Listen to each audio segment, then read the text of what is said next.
Hello everybody, in this tutorial I'll show you how to get and use the Combine Station in 7 Days to Die. This is going to be useful especially for combining tools or weapons to merge statistics into one item. So to begin, first of all, in your crafting, search for the Combine Station, and as you can see you'll need some iron and wood.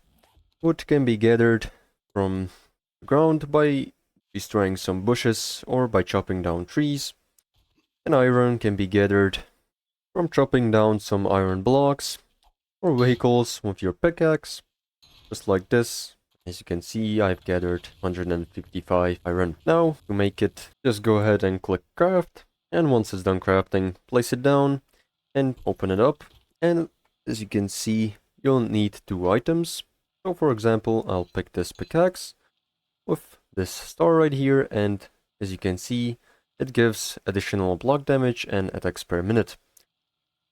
And when I use a simple pickaxe that doesn't have these statistics, it is going to repair it alongside with giving it the star modifications.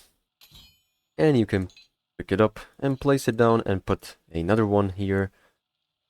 And to check if it has anything additional, you can just click on, let's say, this one, and then aim at the result. And as you can see, it is going to be less costly for the stamina, and compared to the B item, it is going to have a lot more damage and durability. So this is pretty much all, how to get it and how to use it. Make sure to like and subscribe if you found this helpful, and see you in the next one.